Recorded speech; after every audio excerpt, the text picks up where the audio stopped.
नमस्कार, जम्मू कश्मीर का ये बुलेटिन देख रहे हैं आप और जम्मू स्टूडियो से मैं तंदीप कौर आपके साथ। चलिए शुरुआत करते हैं बुलेटिन की।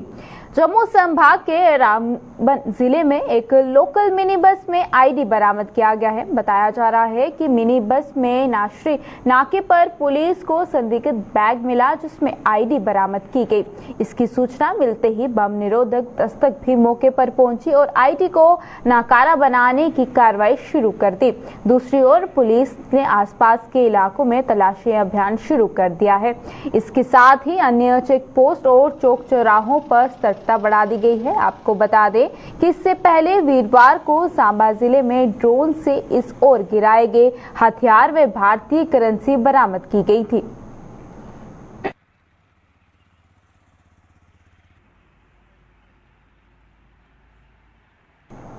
अंतर्राष्ट्रीय एक दिवसीय क्रिकेट में आज से पदार्पण करने वाले जम्मू के उमरान मलिक चयनकर्ताओं की उम्मीदों पर खड़े उतरे हैं। न्यूजीलैंड के खिलाफ एक दिवसीय मुकाबले में आज जहां उनके प्रदर्शन की क्रिकेट प्रेमियों ने जमकर तारीफ की, वहीं जम्मू के जिन गलियों में पल बढ़कर उमरान मलिक आज इस मुकाम पर पहुंचे हैं, वहां के लोगों में भी खुशी की लहर दौड़ गई है। वहीं पर जम्मू के शहीदी चौक निवासी उमरान मलिक के रिश्तेदारों का तो आज खुशी का कोई ठिकाना नहीं रहा। उमरान के अभिभावकों व रिश्तेदारों सहित हर जम्मू वासी का सीना गर्व से चौड़ा हो गया है, जिन्होंने उसे क्रिकेट में उज्जवल भविष्य की शुभकामनाएं भी दी हैं।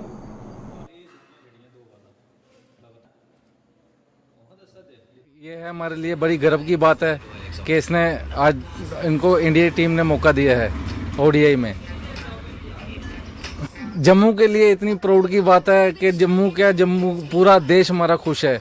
हमारे देश के लिए ये खेल रहा है तो कितनी खुशी की बात है। इंडिया टीम में खेल रहा है ये हमारे लिए तो बहुत प्राउड मोमेंट। हमारी पूरी फैमिली खुश है इससे। सर ये अल्लाह ताला इसको खुश रखे और ये अच्छा खेले, पूरा देश का नाम रोशन करे। और लगता है कि पूरा अच्छा ही कर रहा है ये। मेहनती तो है ये, तो मेहनत तो कर रहा है ये, अच्छा ही कर रहा है जो भी कर रहा है। इंडिया टीम में हमारे बच्चे को खेलने का मौका मिले और इंशाल्लाह अच्छा खेलेगा और अच्छा प्रदर्शन करेगा। आज अब ये 153 की स्पीड की है उसने, इंशाल्लाह इससे आगे करेगा। अभी और मौके मिलेंगे उसको और एक विकेट लिए इंशाल्लाह आज के दिन में। नहीं, हमें तो बहुत ज़्यादा उसके लिए, क्योंकि हम तो यही चाहते हैं कि वो एक अच्छी तरह खेले और अच्छी तरह इंडिया का नाम रोशन करे। और हमें जम्मू वालों के लिए हमें तो बहुत ज़्यादा उसके ऊपर उम्मीद है कि JNK का नाम बहुत ज़्यादा रोशन करेगा। इंशाल्लाह अच्छी तरह खेलेगा।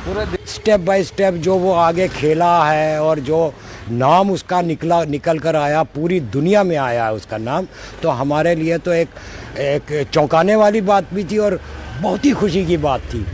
आज वो देर आए दुरुस्त आयद है, उसको खिलाना था। इन्होंने जो अभी मैच हुए हैं पिछले दिनों नहीं खिलाया, लेकिन हो सकता है हम आगे निकल जाते। लेकिन अब जो खिला रहे हैं ये बहुत अच्छी बात है। मुल्क के लिए फ़ख्र की बात है ये, खाली इस रियासत के लिए नहीं, प्राउड मोमेंट है ये इस मुल्क के लिए। और ये दुनिया का हर खिलाड़ी उसके ऊपर कमेंट करता है कि भाई इसको खिलाइए, आप इसको आगे बढ़ाइए, क्योंकि इस वक्त ये सबसे आगे जा रहा है। जितने भी बॉलर हैं, फास्ट बॉलर हैं, उनका रिकॉर्ड ये तोड़ चुका है। तो हमारे लिए तो यही है, हम उसको विश करेंगे कि वो आगे बढ़े और उसके घर वाले जो हैं उनको भी हिम्मत दे। वो भी बहुत खुश रहते हैं, पूरा मतलब JNK खुश है उसके खेलने से। तो हम तो यही दुआ करेंगे कि वो आगे बढ़ता जाए और मुल्क का नाम रोशन करे, यादगार एक बना दे कि हाँ भाई इस मुल्क में ऐसा भी कोई खिलाड़ी है। मौजूदा समय में भागदौड़ भरी इस जिंदगी में हर किसी पर तनाव हावी हो रहा है और वकील तबका भी इससे अछूता नहीं रहा है। समाज के हर तबके के लोगों को न्याय दिलाने में अपना जीन जान लगाने वाले वकीलों पर हावी तनाव को दूर करने के लिए Jammu high court bar association द्वारा खेल प्रतियोगिता का आयोजन किया जा रहा है, जिसकी आज शुरुआत जम्मू यूनिवर्सिटी के मैदान में हुई। और वहीं पर इस खेल प्रतियोगिता का उद्घाटन जो है वो जम्मू जम्मू कश्मीर और लद्दाख हाई कोर्ट के चीफ जस्टिस अली मोहम्मद मागरे ने किया और इसमें भाग लेने वाले खिलाड़ियों को अपनी शुभकामनाएं दी। वहीं पर नशे से दूर रहने का संदेश देने वाली इस प्रतियोगिता के पहले चरण में क्रिकेट के मैच जो है वो करवाए जा रहे हैं, जिनमें जम्मू के अन्य जिलों के वकील भी जो है वो चौके छक्के की बरसात कर रहे हैं। वहीं पर आने वाले दिनों में कुछ अन्य खेलों का आयोजन भी किया जाएगा, जिनमें महिला वकील भी मैदान पर अपना जोहर दिखाएंगे।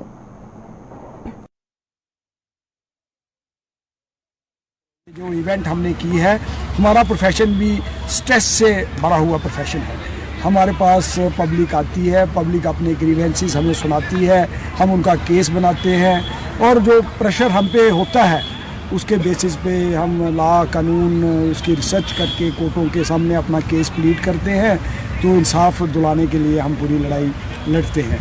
लेकिन जो स्ट्रेस हमें रहता है, उस स्ट्रेस से रिलीव होने के लिए स्पोर्ट्स का बहुत ज़बरदस्त रोल है और हम एक मैसेज भी देना चाहते हैं यूथ को, स्टूडेंट्स को, कि वो नशे से दूर रहें। और इससे बढ़िया कोई एक्टिविटी नहीं है जिससे आपकी फिज़िकल ग्रोथ भी होती है, आपकी मेंटल ग्रोथ भी होती है और माइंड और बॉडी जो है इसमें भी ट्यूनिंग इसमें हो जाती है।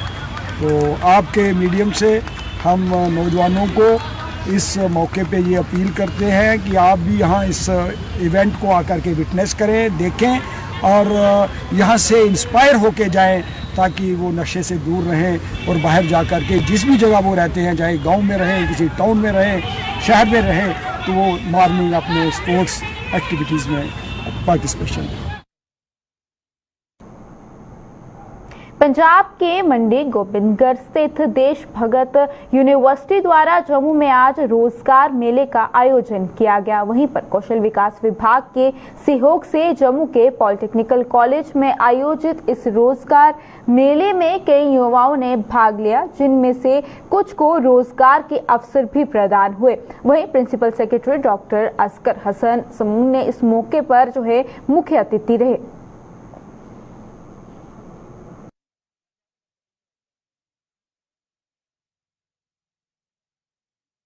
देखिए, हमारे जो इंस्टीट्यूशन हैं, पॉलिटेक्निक्स हैं, ITIs हैं या स्किल ट्रेनिंग हम शॉर्ट टर्म कोर्सेज करते हैं। मकसद ये है लोगों को जॉब्स मिले। खासकर NEP 2020 ने अलाउ किया है, आप डिप्लोमा करो, डिग्री करो, जो मर्जी करो, 10+2 करो, ग्रेजुएशन करो, एड-ऑन कोर्सेज ले लो, उसके बाद जॉब ढूंढो ताकि आप माता पिता पर निर्भर ना रहो, आत्मनिर्भर बनो। और आत्मनिर्भर भारत में खासकर देश भगत यूनिवर्सिटी ने देशभक्ति का सबूत दिया है। आया हमारे पास, हमने कहा आपको कोई सिफारिश की जरूरत नहीं, आप आइए हमारे कैंपस में रिक्रूटमेंट करिए। तो हमने जम्मू कश्मीर से सारे बच्चे बुलाए हैं। कश्मीर में सर्दी चल रही है, कुछ बच्चे आए होंगे, कुछ ऑनलाइन अप्लाई किया 3-4 हज़ार ने, जहाँ भी 2-3 हज़ार बच्चे आए हैं। तो हम कोशिश करेंगे 2-3 हज़ार जॉब आज मिले और डिमांड अगर अच्छा रहा तो हम और भी जॉब्स क्रिएट करने की कोशिश करेंगे। तो अच्छा, इंडस्ट्री वाले 10-15 हज़ार से स्टार्टिंग सैलरी है, बाद में सैलरी बढ़ा देते हैं। पर डिप्लोमा वाले भी हैं, डिग्री वाले भी हैं और यहाँ हमारे ITI वाले भी बच्चे। हमारे कोई 53 ITIs हैं, 22 पॉलिटेक्निक्स हैं, उसमें 18 तो हमने 2 साल में पीछे कंप्लीट किए हैं। 2 CIIT भी बनाए, एक तो यही बनाए जहाँ हम खड़े हैं। जिला कठुआ के गांव जराई के प्रतिनिधिमंडल ने DC कठुआ राहुल पांडे से मुलाकात की। इस दौरान प्रतिनिधिमंडल ने जराई सड़क निर्माण की भेंट चढ़ने वाले गरीब लोगों के घरों को बचाने की गुहार लगाई। प्रतिनिधिमंडल के अगुवाई कर रहे भाजपा नेता प्रेमनाथ डोगरा ने बताया कि इस सड़क के निर्माण गांव के बीचों बीच से किया जा रहा है, जिसमें कई मकान आ रहे हैं। उन्होंने सड़क के नए सिरे से सर्वे कर इन घरों को बचाने की मांग की है।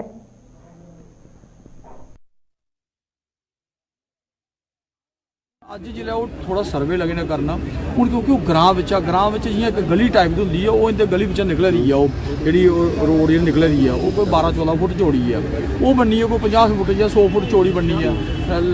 ਇੱਕ ਲੌਂਗ ਟਰਮ ਜਿਹੜਾ ਸੋਲੂਸ਼ਨ ਉਹ ਨਿਕਲਣਾ ਉਹਦਾ, ਅਗਰ ਉਹ ਬਣਦੀ ਆ ਤਾਂ ਪੂਰਾ ਗ੍ਰਾਮ ਕੇ ਖਤਮ ਹੋ ਜਾਣਾ। ਗਰੀਬ ਲੋਕ ਨਾ ਇੱਕ ਵਿਚਾਰੇ ਕੋਲ ਮਕਾਨ, ਇੱਕ ਕਮਰਾ ਜਿਹੜਾ, तो ਜਿਹੜਾ ਉਹ ਖਤਮ ਹੋਈ ਆ ਤੇ ਅਸਾਂ ਜਿਹੜਾ ਵਿਕਾਸ ਕੇ ਕਰਨਾ ਉਹ ਤਾਂ ਜਿਹੜੇ ਆ ਉਹ ਬਰਬਾਦ ਹੋਈ ਹੈ ਲੋਕ।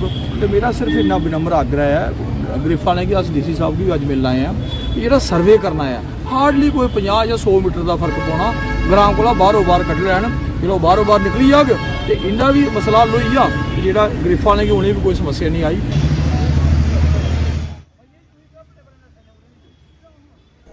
पुनीत सागर अभियान के तहत एनसीसी की दूसरी बटालियन के कैंडिडेट्स ने कठुआ में आज सफाई अभियान चलाया और वहीं पर इस अभियान के तहत डिग्री कॉलेज कठुआ में एनसीसी कैंडिडेट ने शहीद भगत सिंह पार्क में साफ सफाई की और लोगों को स्वच्छता का पाठ भी पढ़ाया।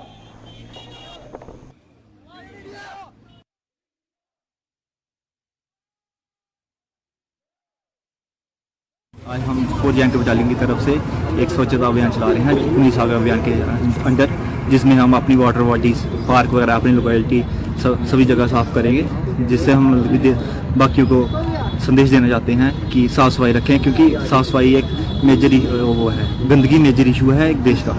जिस साफ़ सफाई होगी तो हमारा देश आगे भी बढ़ेगा और बीमारी से दूर भी रहेगा। लोगों की पानी की समस्या को दूर करने के उद्देश्य से सरकार ने जल जीवन मिशन योजना के तहत भदरवा ब्लॉक की थुबा पंचायत में एक जल परियोजना की शुरुआत की है, जिस पर 4.25 करोड़ रुपए लागत आएगी। वहीं पर जिसका उद्घाटन जो है वो डीसी चेयरमैन जो है धनतर सिंह ने किया और वहीं पर इस अवसर पर एडीसी भदरवा दिलमीर चौधरी सहित अन्य अधिकारी व पंचायत के सदस्य भी मौजूद थे। इस अवसर पर डीडीसी चेयरमैन ने बताया कि यहां के लोगों की पुरानी मांग थी, जिसे पूरा किया जा रहा है। उन्होंने देश के प्रधानमंत्री और साथ ही केंद्रीय राज्य मंत्री डॉक्टर जितेंद्र सिंह का भी इस परियोजना को लेकर जो है आभार जताया है। देखिए, ये वाटर सप्लाई स्कीम थुब्बा अंडर जेजीएम में अप्रूव हुई है। इसकी कास्ट 364 लाख है। इसके स्कोप में हमारे 5 विलेज आते हैं। तो इसमें हमने प्रपोज किया हुआ है, ग्रेविटी है, हमारे 4 सोर्सेज हैं इसमें, 2 ग्रेविटी से आएंगे और 2 हमारे स्प्रिंग है, वहाँ लोकल स्प्रिंग है, उनसे पानी हम लेंगे। इसमें हमने प्रपोज किया हुआ है 2 हमारे फिल्ट्रेशन प्लांट है, एक बस इसी लोकेशन के थोड़ा सा ऊपरी है, हमारा 1000 गैलन GPH का है फिल्ट्रेशन प्लांट बनेगा, और इस एक थोड़ा सा नीचे है, यहाँ से कोई 500 मीटर नीचे है, वो है 500 गैलन पर आवर का, उसमें बनेगा। और 2 हमारे GSR हैं, इसमें 5000 गैलन के GSR हैं। जो ऊपर हमारा ये बना हुआ है 20,000 गैलन का GSR बना है, उसको भी हम उसके साथ ही करेंगे, फिल्ट्रेशन प्लांट से ऐड करेंगे उसमें। कि इनकी बड़ी देरी ना मांग थी कि यहाँ पर पानी की बहुत किल्लत थी। हालांकि यहाँ पर पहले भी स्कीमें लगी हुई हैं, लेकिन वो 40 साल पुरानी और पाइपें बड़ी बोसीदा और ख़राब हालत में हैं, और टेक्निकली भी पाइपें जो है ऊपर नीचे हो गई हैं, कहीं से उतराई है फिर चढ़ाई है, उससे और रस्टिंग हो जाती थी और पानी की बड़ी दिक्कत थी।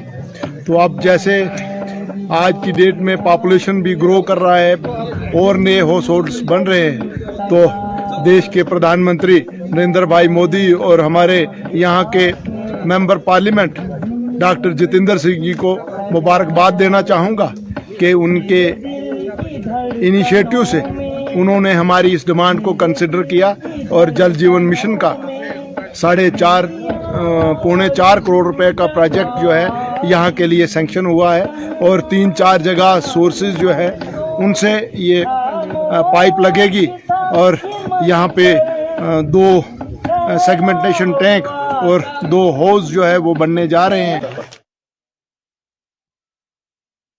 जिला पुंछ की देरियां दिगवार रोड अपनी हालत पर आंसू बहा रहा है। सड़क की खस्ता हालत को लेकर स्थानीय लोगों में भारी रोष है। इन लोगों का आरोप है कि सड़क की खराब हालत को लेकर आए दिन हादसे पेश होते हैं, लेकिन इस सड़क की मरम्मत को लेकर कोई कदम नहीं उठा रहा। इन लोगों के मुताबिक वो कई बार सड़क की मरम्मत को लेकर सरकार से गुहार लगा चुके हैं, लेकिन कहीं भी उनकी सुनवाई नहीं हो पा रही है। रोड की कंडीशन सर आपने देख ली है। पिछले 10 साल से ये रोड है, जो PWD है वो कह रहे हैं कि हमारे पास है, और जो दूसरा ग्रीफ वाले कह रहे हैं कि ये हमारे पास है, लेकिन रोड की कंडीशन आपने देख ली है। ये आपके साथ ये बिल्कुल हाई स्कूल क्राई स्कूल खुला हुआ है। यहाँ पे दिन में 10 गाड़ियां, जो बड़ी गाड़ियां हैं वो दिन में 10 चक्कर लगाती हैं, और 500 बच्चा जो है वो पुंछ से यहाँ पे पढ़ने के लिए आता है। और कुछ दिन पहले यहाँ पे हेडमास्टर साहब का एक्सीडेंट हुआ, उनको भी लगी। और आपने रोड की कंडीशन देख ली है। ये है, मैं पिछली बार जो LG साहब का आने का प्रोग्राम था वो दिगवार में था, लेकिन इस बार इन्होंने क्या किया कि दिगवार में इन्होंने देखा कि अगर LG साहब को वहां ले जाएंगे, ब्रिज की कंडीशन हालत थी, वहां पे जो ब्रिज में बड़े बड़े खड्डे पड़े हुए थे। डीसी साहब से मैं पूछना चाहता हूं कि इन्होंने, अगर एलजी को पिछली बार आने का प्रोग्राम दगवार में था, इन्होंने जब एलजी साहब यहाँ आए रात को इन्होंने प्रोग्राम बनाया और बाल्टी में प्रोग्राम रखा। प्रोग्राम पहले दगवार में था, इनको दगवार में क्यों नहीं ले आए? और मैं डीसी साहब से और एक बार पूछना चाहता हूं कि जब एलजी साहब आए जिस दिन, रात को इन्होंने जो खड्डे पड़े हुए थे पुंछ सिटी में, जो मेन खड्डे पड़े हुए थे बस स्टैंड से, रात को इन्होंने खड्डे पड़े। मैं डीसी साहब से ये पूछना चाहता हूं कि इनके पास रात को फंड्स कहां पे आ जाते हैं? जब कोई मिनिस्टर सेंटर से आता है, एलजी साहब यहाँ पे आए। बड़ी खस्ता हालत है। और हमारे पीछे से अभी आप ट्रैफिक को भी देख रहे हैं, जैसे कि अभी 2 गाड़ियां जो आर्मी की यहाँ से क्रॉस हुई हैं, और कम से कम 15 से 20 जो ऑटो है जो इस पे ट्रैवल करते हैं डेली, और बाकी एम्प्लॉइज वगैरह भी ट्रैवल करते हैं। तो गाड़ियों की हालत बहुत खस्ता है। आज की डेट में यहाँ कोई भी जो है गाड़ी लाने का मन नहीं करता, क्योंकि 4 व्हीलर को लाना, जो छोटी गाड़ी है उसका बहुत बड़ा लॉस हो रहा है खड्डे में। मेरी खुद की गाड़ी वो पीछे लग गई इधर। तो ये बहुत सारी प्रॉब्लम्स हैं जो हैं कि एडमिनिस्ट्रेशन को हमने टाइम टू टाइम बताई भी हैं। और जैसे कि अभी एक हमारा यहाँ पर एक पुल बना है नीचे ये दलान के पास, तो वर्ल्ड बैंक का पैसा लगा, उसमें करोड़ों रुपए खर्चा हुए हैं। और आज की डेट में वो पुल तो तैयार हो चुका है, बट उसका जो लिंक है, जब तक वो जो मेन रोड है, जो ये रोड चल रही है, इस रोड के साथ जो लिंक अगर नहीं होगा तो वो करोड़ों रुपया गवर्नमेंट का लगाने का कोई फंड नहीं है। तो हम एडमिनिस्ट्रेशन से ये जो लिंक रोड्स हैं इनकी कंडीशन देखी जाए कि साथ में से एक साइकिल का भी पास होना बहुत मुश्किल है। डोडा जिला में बिजली कटौती को लेकर आम लोग बेहद परेशान हैं। इन लोगों का आरोप है कि बिजली की भारी कटौती का कारण जहां उनके रोजमर्रा पर बढ़ रही जिंदगी जो है वो प्रभावित हो रही है, वहीं इससे लोगों का कारोबार और साथ ही बच्चों की पढ़ाई भी प्रभावित हो रही है। इन लोगों के मुताबिक वो कई बार बिजली विभाग के साथ साथ स्थानीय प्रशासन से भी अपनी समस्या को लेकर गुहार लगा चुके हैं, लेकिन अभी तक किसी ने भी उनकी इस समस्या का समाधान नहीं किया। लोगों ने चेतावनी दी है कि अगर सरकार ने जल्द उनकी समस्या का समाधान नहीं किया तो वो सड़कों पर उतरकर उग्र आंदोलन करने पर मजबूर हो जाएंगे। हमेशा से ये सिलसिला जो है, सर्दियाँ शुरू हो जाती हैं तो power cuts, unscheduled power cuts, तो ये रूटीन है। ये लोग समझते हैं कि बस ठीक है, इनका यही हाल है, ऐसे रखना। परसों हमारी काउंसिल की मीटिंग, हमने इस पर डेलिब्रेट किया काफ़ी डिटेल में। कंसर्न ऑफिशियल्स थे, एससी वहाँ पे वगैरह, ये जो बता रहे हैं वो जो वैसे भी शेड्यूल कट भी जो है वो भी बहुत ज़्यादा, क्योंकि देखें चिनाब वैली की जो पूरी पावर कंजम्पशन 100 मेगावाट से ज़्यादा नहीं है, सबसे कम है पूरे इस स्टेट में, लेकिन सबसे ज़्यादा ये सफ़र करता। क्यों? ये थोड़ा सा बैकवर्ड इलाका, ये समझते हैं कि यहाँ कोई वॉइस आवाज़ नहीं है, कोई बोलेगा नहीं। SLDCL कट्स काटते हैं, स्टेट लेवल के कट्स इनके आते हैं, वो भी डोडा के लिए होते हैं, किसी और जगह को नहीं काटते हैं, डोडा। उन्होंने ये बताया वहाँ पे मीटिंग में कि ये हमारे इख्तियार बाहर वो उधमपुर जम्मू से काटते हैं बिजली 1-1 घंटे आधे घंटे के लिए, जिससे सारा का सारा शेड्यूल जो भी हो रेगुलर वो डिस्टर्ब होता है। हमने कहा है कि ये आप इमिडिएटली जो है ठीक करें, और ये बहुत ही बुरी हालत है बिजली की यहाँ पे। और जो at the helm of affairs लोग हैं, बाकी जो एडमिनिस्ट्रेटिव साइड पे, उनका कोई कंसर्न ही नहीं है, वो परेशानी नहीं है, वो कह रहे मर रहे लोग, मर रहे हैं, मरने दो। उन्हीं लोगों को ही उल्टा वो जो है फटकार मारते हैं। जनाब सिटीजन फोरम मिले थे डीसी साहब से, हमने उनसे पूरा कहा था कि भाई इस तरह यहाँ डोडा में बहुत लोग सफ़र कर रहे हैं, खासकर ये विंटर मंथ्स आया है, तो इसमें बहुत कटौती होती है। जो शेड्यूल काट्स है उसके अलावा भी अभी 8 से 10 है काट, तो 10 बजे आनी चाहिए पावर, तो 10:15 बजे फिर चली जाती है। फिर हमने वहाँ पर डिस्कस किया था उनको कि वीआईपी, उनको क्या मालूम है कि भाई लोगों की पेंस क्या है। बहुत सारे लोगों को स्पेशल लाइन्स है, वो तो एंजॉय कर रहे हैं, उनको कुछ पता नहीं है इस चीज़ का कि क्या आम लोगों के सफरिंग्स हैं। इसलिए जो हमने हालात देखे उसके बावजूद भी अभी कोई ग्राउंड पर उसका कोई इफेक्ट नज़र नहीं आ रहा है। हम फिर एक बार एडमिनिस्ट्रेशन से रिक्वेस्ट करते हैं कि इसमें जल्द से जल्द कोई न कोई सोल्यूशन निकाले, वरना लोग मजबूर हो जाएंगे एजिटेशन करने के लिए। मैं एक सीनियर सिटीजन होने के नाते से आप ये जो पावर कट्स की बात करते हो, ये हम बहुत देर से झेल रहे हैं। हमारे डिस्ट्रिक्ट में अर्सवाइल डिस्ट्रिक्ट को ले लो, मैक्सिमम बिजली प्रोडक्शन यहाँ से ही होती है, लेकिन गवर्नमेंट ने तब भी वादा किया था कि आपको फ्री बिजली देंगे, कोई कट नहीं रहेगा। लेकिन सबसे ज़्यादा कट अगर देखा जाए कहीं पे वो डोडा में है। ये जो दुकानदार हैं, ये जो बिजनेस का तबका है, ये पहले ही कोरोना से मर गए हैं, इनको खाने के लाले पड़े हैं। लेकिन बिजली पे ही सारा कुछ चलता है। बिजली पे ही सारा कुछ चलता है, इनका निज़ाम हर एक कारोबार बिजली पे ही चलता है। लेकिन बिजली डोडा में नहीं के बराबर है। और जो देखे वीआईपी लाइंस हैं, बाकी चीज़ें हैं, उनको कोई फर्क नहीं पड़ता है। उनको 24 घंटे बिजली है, उनको नहीं पता है मार्केट में क्या हो रहा है। मार्केट में पहले ही इतनी बहरान है, इकोनॉमिक बहरान है, लेकिन इन लोगों ने और सता के रखा है। डोडा की आवाम मजबूर है। देखना आप, कुछ दिनों में लोग स्ट्राइक करने को तैयार हैं और ये बड़ी अच्छी लंबी स्ट्राइक चलेगी। 1.5 महीने से पावर जाने का पता है चली गई, लेकिन फिर आने का पता नहीं है कब आएगी। इससे बच्चों को जिनके पेपर्स हैं, आजकल स्कूल में पेपर वगैरह भी चल रहे हैं बच्चों के, तो बच्चे पढ़ नहीं पा रहे हैं। हर किसी के घर में इन्वर्टर नहीं है, हर किसी के घर में जनरेटर है नहीं। हमारे डीसी साहब हैं, उनके तो स्पेशल लाइन है, अगर स्पेशल लाइन नहीं भी है तो जनरेटर लगा हुआ है उनके ऑफिस में, उनके रेजिडेंस पे, एसएसपी साहब के ऑफिस में, रेजिडेंस में जनरेटर लगा हुआ है, इन्वर्टर है, उनके लाइट को कोई परेशानी नहीं है। परेशानी है गरीब इंसान,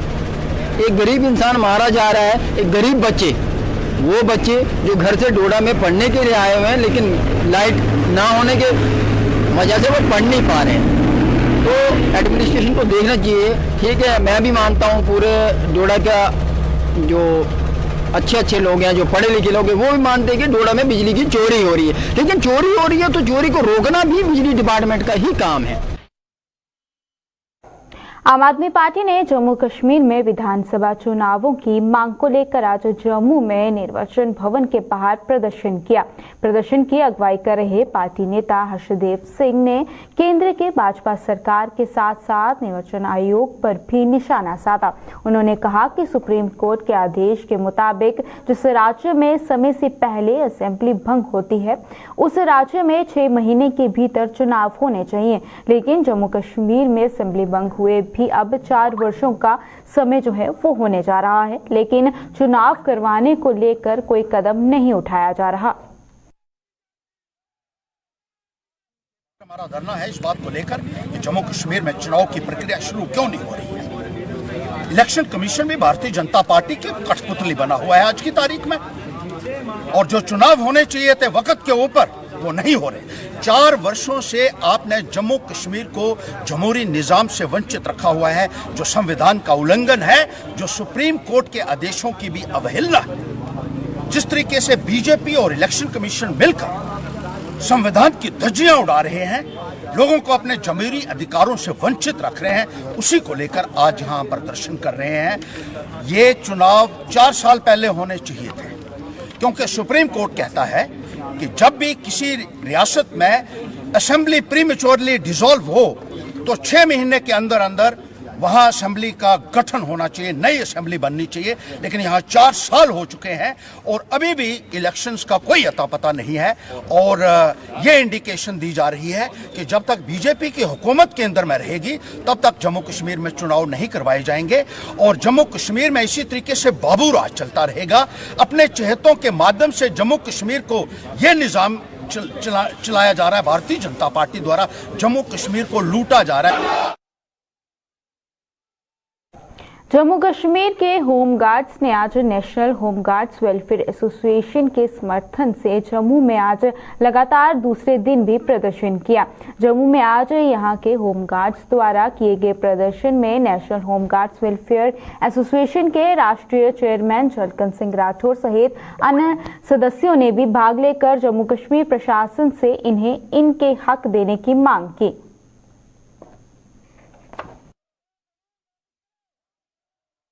समय से होमगार्ड जवानों की मांगे लंबित हैं, अपने अधिकारों को लेकर ये संघर्षरत हैं। आज जब देश में एक झंडा एक कानून की बात होती है तो होमगार्ड जवानों के साथ ये सौतेला व्यवहार क्यों होता है कि अपने बच्चों का पालन पोषण करने के लिए भी इनकी दर दर की ठोकरें खानी पड़ती हैं। ऐसे में सरकार से अपील की जा रही है कि होमगार्ड जवानों को 365 दिन रोजगार, और जो परिवार के पालन पोषण के लिए ऐसे महंगाई के दौर में 2700 रुपए में घर का गुजारा नहीं हो पाता है, ऐसी स्थिति में नजदीकी यूटीज को देखते हुए, जैसे चंडीगढ़ में 46,000 है, दिल्ली में 27,000 है, और माननीय सुप्रीम कोर्ट का जो आदेश है उसमें साफ साफ कहा गया है कि आपके समान काम समान वेतन के लिए आपको अधिकारित किया जाता है, लेकिन यहाँ की सरकार ने, यहाँ के प्रशासन ने अभी तक इस चीज को लागू नहीं किया है। मैं अपील करना चाहूंगा कि तत्काल प्रभाव से जो भारत देश में सुप्रीम कोर्ट का आदेश हो चुका है उसको तत्काल लागू किया जाए। साथ ही जिन लोगों को बिना किसी कारण, बिना किसी नोटिस के यहाँ पर डिसएंगेज कर दिया गया है, उन लोगों की तत्काल बहाली की जानी चाहिए। 20-20 साल उनको विभाग में सेवाएं लेने के बाद अब दर की ठोकरें खाने के लिए इनको बाहर कर दिया गया, उनको तत्काल बहाल किया जाना चाहिए। जो अंग्रेजों के टाइम के काले कानून है, आप उसको खत्म करके इन होमगार्डों को राज्य कर्मचारी का दर्जा दोगे। राज्य कर्मचारी के दर्जे के लिए ही जे मांग कर रहे हैं। अब हमें बहुत उम्मीद है कि हमारे माननीय गृह मंत्री जी इसको इम्प्लीमेंट जरूर करेंगे और पार्लियामेंट के अंदर संशोधन जरूर होगा। कानून कहाँ पे बनते हैं? पार्लियामेंट के अंदर ही बनते हैं। जब हमारा सीधा लिंक अब सेंटर के साथ है तो हम सेंटर को यही कह रहे हैं। Retired central armed police force warriors welfare association Jammu Kashmir ने सरकार से पुरानी पेंशन योजना को बहाल करने की मांग की है। अपनी इस मांग को लेकर एसोसिएशन द्वारा अखनूर में एक बैठक का आयोजन किया गया, जिसमें पुरानी पेंशन योजना सहित अन्य मुद्दों को लेकर चर्चा की गई। बैठक की अगुवाई कर रहे एसोसिएशन के जोनल प्रधान सुरजीत सिंह ने सरकार से पुरानी पेंशन योजना को लागू करने के साथ साथ ड्यूटी के दौरान अपनी जान गंवाने वाले जवानों को शहीद का दर्जा देने की मांग की है।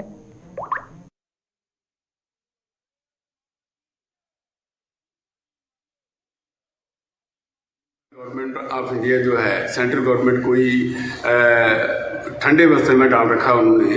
जैसे कि हम ये चाहते हैं कि हमारी ओल्ड पेंशन हो। Old pension government of India ने ऐसा किया है कि वृद्धा पेंशन है, विधवा पेंशन है, विकलांग पेंशन है और कई किस्म की पेंशनें लगा रखी हैं। लेकिन जो भारत सरकार के लिए, भारत माता के लिए अपनी देश पर अपनी जान की कुर्बानी देते हैं, उनके लिए कोई पेंशन नहीं है।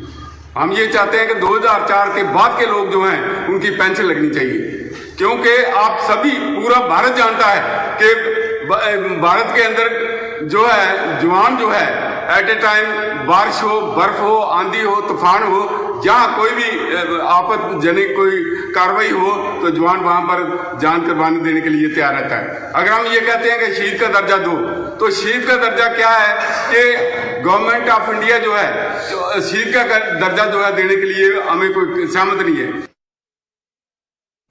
जम्मू कश्मीर के इस बुलेटिन में फिलहाल इतना ही। इसी के साथ मुझे दीजिएगा इजाजत। नमस्कार।